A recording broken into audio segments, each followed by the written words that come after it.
The president's longtime fixer and personal attorney, Michael Cohen, took questions in front of the American people on live television. The hearing playing here in Hanoi as well. Michael Cohen answering questions from members of Congress, opening by calling the president a racist, a con man, and a cheat, who allegedly said of his run for president, "This will be the greatest infomercial in political history." And what Cohen revealed about what the president knew and when. Republicans asking, why should the American people believe you? And tonight, what Cohen could not answer and what that revealed too. ABC's Mary Bruce leading us off tonight from the Hill. The hearing room chaotic and intense as Michael Cohen, the man once trusted to keep the president's secrets, took the oath and then delivered blow after blow. I know what Mr. Trump is. He is a racist, he is a con man, and he is a cheat. It was a high-stakes do-over for Cohen, who has pleaded guilty to lying to Congress. The last time I appeared before Congress, I came to protect Mr. Trump. Today, I am here to tell the truth about Mr. Trump. He came armed with a long list of accusations. He says the president knew ahead of time that WikiLeaks founder Julian Assange was going to release hacked DNC emails that were damaging to Hillary Clinton because he heard Trump talk about it in a 2016 call with his advisor Roger Stone. Mr. Trump put Mr. Stone on the speakerphone. Mr. Stone told Mr. Trump that he had just gotten off the phone with Julian Assange, and that Mr. Assange told Mr. Stone that within a couple of days, there would be a massive dump of emails that would damage Hillary Clinton's campaign. Mr. Trump responded by stating to the effect, "Wouldn't that be great?" Both the president and Roger Stone deny this ever happened. Cohen also claims Trump expected him to lie to Congress about a Trump Tower Moscow project, a deal Cohen now admits Trump's team was negotiating with Russia well into the campaign. You said, quote, "Mr. Trump did not directly tell me to lie to Congress. That's not how he operates," end quote. Can you explain how he does this? He doesn't give you questions. He doesn't give you orders. He speaks in a code. And I understand the code because I've been around him for a decade. And he says the president's legal team knew exactly what he was going to say. You need to know that Mr. Trump's personal lawyers reviewed and edited my statement to Congress about the timing of the Moscow Tower negotiations before I gave it. In granular detail, Cohen told Congress the president ordered him to pay off porn star Stormy Daniels just before the election. Mr. Trump directed me to use my own personal funds from a home equity line of credit to avoid any money being traced back to him that could negatively impact his campaign. He produced a check he says the president gave him to repay that money. You don't have to take my word for it. I don't want you to. I want you to look at the documents. He insisted the president told him to lie about all of it. What did the president ask or suggest that you say about the payments or reimbursements? He was not knowledgeable of these reimbursements, and he wasn't knowledgeable of my actions. He asked you to say that. Yes, ma'am. 2 months later, President Trump told the American people he knew nothing about the hush money payments. Did you know about the $130,000 payment to Stormy Daniels? Cohen claims the president even told him to lie to the First Lady.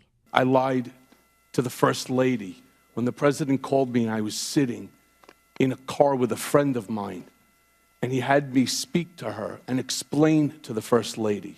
Cohen says it's all typical in the world of Donald Trump and that for 10 years he used lies and pressure tactics to protect the mogul. How many times did Mr. Trump ask you to threaten an individual or entity on his behalf? Quite a few times. 50 times? More. 100 times? More. 200 times? More. 500 times? Probably. And knowing full well that the president was likely watching in Vietnam, Cohen made this claim. Mr. Trump tasked me to handle the negative press surrounding his medical deferment from the Vietnam draft. He told me not to answer the specific questions by reporters, but rather offer simply the fact that he received a medical deferment. He finished the conversation with the following comment: "You think I'm stupid? I'm not going to Vietnam." And I find it ironic, Mr. President, that you are in Vietnam right now. Through it all, Republicans trying to discredit Cohen, attacking his character and credibility. Michael Cohen, fraudster, a cheat, convicted felon, and in 2 months a federal inmate.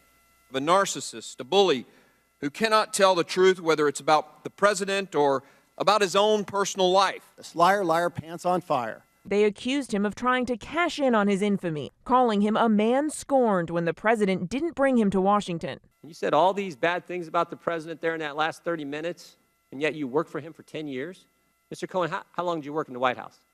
I never worked in the White House. And that's the point, isn't it, Mr. Cohen? No, sir. Yes, it is. No, it's not, sir. You wanted to work in the White House. No, sir. You didn't get brought to the dance. But as Cohen himself pointed out, Republicans did not spend much time defending the president's actions. All I wanted to say is I just find it interesting, sir, that between yourself and your colleagues, that not one question so far since I'm here has been asked about President Trump.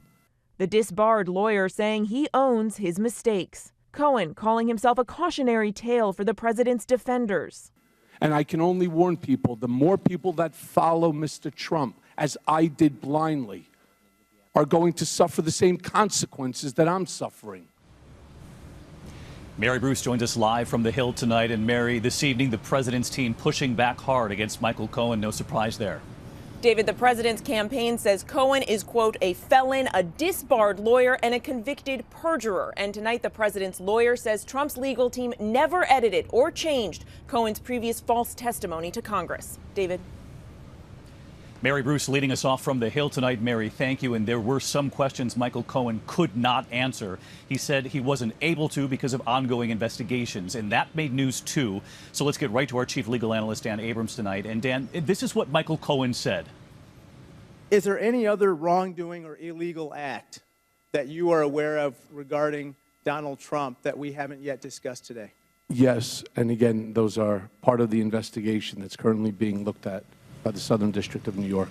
So, Dan, Michael Cohen telling that committee he is actively cooperating with the Southern District of New York, which is investigating, quote, wrongdoing or illegal acts involving Donald Trump. Dan, how significant is this? Well, it's very significant, maybe the most significant moment in the entire hearing. First of all, that means that there is some other crime or wrongdoing that Michael Cohen says he knows about with regard to President Trump. But just as important is that it's the Southern District of New York that's investigating it, not the special counsel. The special counsel, Robert Mueller's mandate is limited. They're going away in the relatively near future. The Southern District of New York isn't going anywhere. And you heard Republicans citing that office again and again today. That office could become a big problem for President Trump down the road.